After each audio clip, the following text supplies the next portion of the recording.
about the Turnpike, what's going on there with Governor Corzine, and what your ideas are on that. Yeah, I mean, and this comes back to fiscal responsibility in the state. I mean, this state over the last 10 years has just continued to spend, I believe, recklessly. We haven't set priorities right. We continue to spend like we have lots of money. We've created incredible debt over the last 10 years, and that's just wrong. And we're bankrupt. We're setting a situation where we're mortgaging our future of this state, and our children and our grandchildren are going to have to pay that debt off, and so there's significant debt. And so it's around the issue of fiscal responsibility. And what's happened is, and I think the governor's well-intentioned, you know, in trying to go and find a way to solve that problem, but I think he's picked the wrong direction on it. He's come out saying that he wants to sell or lease the turnpikes. He's used the term monetization, but he hasn't presented a plan yet in this state to the state. He's mentioned how he might do it, but hasn't put a plan forward. From what we know right now, and the governor's saying, is that he wants to set up a separate corporation and let that corporation, basically we would lease the turnpike to that corporation. They would sell bonds, and that money from those bonds would come into the state coffers that we'd be able to spend and cover things which we need to solve. We need to solve some issues around pension funds for the state employees. That has to be solved. Future medical expenses and medical insurance for state employees. I mean, that stuff needs to be solved, and I realize that. The problem is that the way that our politicians in Trenton have been spending money, they take that, even if we do that and we get a big chunk of money coming into the state, well, my fear is that money is going to be spent very, very quickly. And I think that's something we need to think hard about doing. The other aspect to it, so I think it's financially irresponsible because of past practice. The other thing that really concerns me is, when you go and lease the turnpike, the company that you set up or the company that buys it or however you do it has to increase tolls on the turnpike and the parkway and every other asset that they buy. They have to get a return on it so they can pay us, they can cover the money they gave us, and so they can make a profit. And you know what happens when you're starting tolls? I mean, some of the projections we've already seen that over the next several years, tolls could go up 150%, which is just outrageous. That's a couple dollars to get on the Garden State Parkway. Exactly, and it would be, and so as residents of the state, guess what? It's going to cost a lot more to drive on those assets. And probably what's even more disturbing is what happens. You know what happens when the price starts going up and all those big trucks start going that don't go on those roads? They're going to say, you know what? It's too expensive. I'm going to start going down Route 31. I'm going to start going down Route 206. I'm going to start going down Route 1. And you know what? We then have a situation where we've got safety issues. We have issues of pollution. We have noise. It's slower traffic. Slower traffic. You just go down the list of everything, and it's really concerning. I think it's one of those things where we ought to be worried about that. And you know what happens? You put all those big rigs on our local roads. Guess what? Our local roads start to wear down after a while. And you know what? We're going to have to foot the bill to repair the local roads. So it's always going to come back to bite us somewhere along the way. So I think while the governor seems to be well-intentioned on it, it's wrong. He's making a major mistake on it in the direction he's going. Though I'd like to see his full plan, to be honest with you. I'd love to see the full plan. I'm glad to read it, listen to it, and judge for what it is. But it's interesting, the governor's not releasing that plan, and here we are 6 weeks before the election, and he doesn't appear to be releasing it. And because he doesn't want to have that debate before the election. And I'm sure the leaders of the state Senate, Dick Cody and John Roberts, don't want to have that debate either before the election, because I think it's too volatile an issue for that to go forward right now. And I wish they would. I wish they put it out there so we can debate it during election year.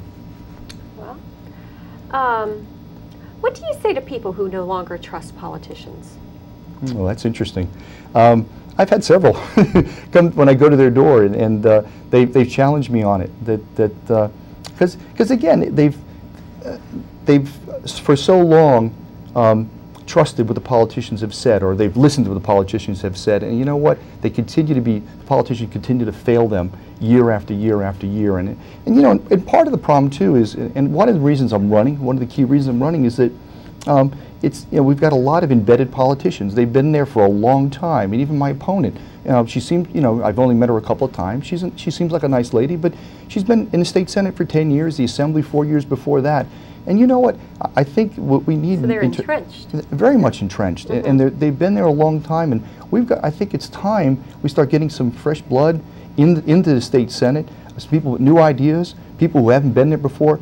I've never ran for political office before. This is my first time running. And you know, I come here with a background of 25 years of business experience that I'm bringing to it. I'm a senior partner with a large consulting firm, so I've solved a lot of big complex problems for a lot of big corporations and small companies too. So I know how to approach problems. I have a background in MBA from George Washington University, and so I've got the business background, I've got the degrees, and you know what?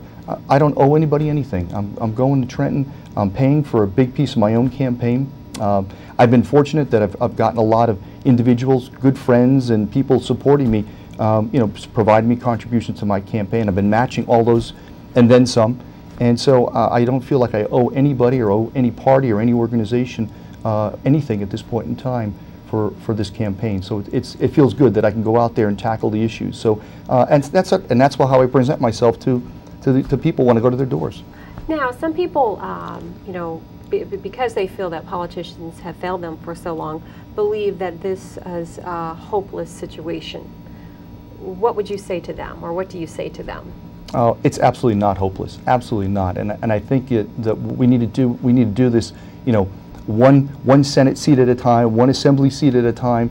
You know, I mean, we live in a wonderful state. We really do. We've got incredible resources. We've got incredibly, you know, well-educated, fabulous population. People that are very excited. I mean, and again, I probably didn't appreciate it as much until I started running.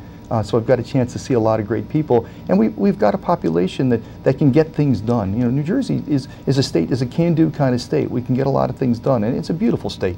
And I think we want to raise families here, and we can do that. And so the future I see is very bright. I see a vision for New Jersey. I see a big future for New Jersey, and I see an exciting future for New Jersey. I think we just need to get the right people in Trenton focusing on those issues and make things happen, because we can make it happen.